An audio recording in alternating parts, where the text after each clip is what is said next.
Bonjour, j'espère que vous allez bien. Aujourd'hui, on va parler un peu de machines virtuelles. On va pas rentrer dans les détails, mais on va plus rentrer dans la technicité. Aujourd'hui, on va expliquer comment installer une machine virtuelle.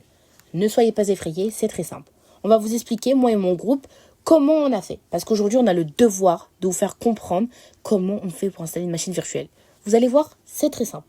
Donc nous, en premier temps, on a opté pour le choix le plus logique, qui était d'installer VMware, qui est un logiciel de virtualisation qu'on utilise à l'IUT. Le problème est que cette dernière a été rachetée par Broadcom, ce qui rend son accès beaucoup plus difficile. Donc on a opté pour un choix beaucoup plus logique et beaucoup plus simple, qui était VirtualBox. Et là, je vais vous montrer comment faire. Alors pour commencer, on va se rendre sur le site officiel qui est virtualbox.org. Et là, on va voir apparaître un gros bouton bleu, Windows 7.0. N'ayez pas peur, on ne va pas l'ignorer, mais on va bien cliquer dessus. Et là, toutes les versions de VirtualBox vont être listées. On aura une version pour Windows, pour Solaris, pour Linux, macOS et tous les systèmes d'exploitation possibles. Nous, on va choisir Windows OS parce que c'est celle qui nous concerne. Une fois téléchargé, vous allez dans votre explorateur de fichiers, vous faites un double clic et là, on va avoir recours à une installation, franchement, qui est très classique. Donc, on fait suivant. Lorsqu'on a la petite fenêtre concernant les interfaces, on clique oui. La suivante, on va aussi cliquer oui. Après, suivant, jusqu'à ce que VirtualBox soit installé.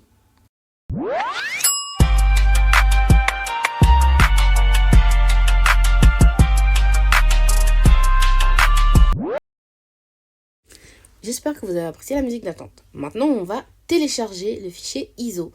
Donc, vous pouvez choisir n'importe quelle distribution, mais nous, on a choisi celle de Ubuntu. Maintenant que nous sommes sur le site officiel de Ubuntu, nous allons dans l'onglet téléchargement. Et maintenant, c'est à vous de choisir la version qui vous plaît. Nous, on avait pris la dernière en date qui était Ubuntu Oracular 24.10.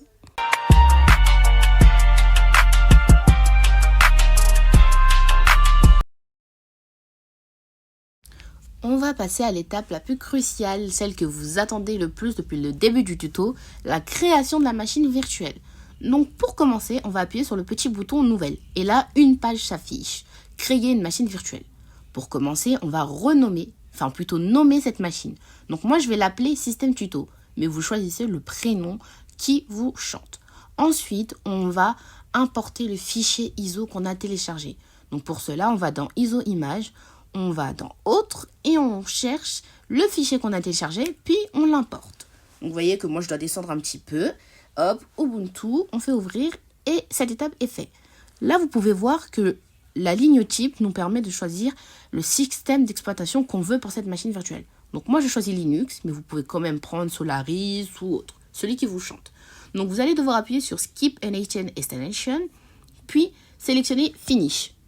Donc là, votre machine virtuelle est créée.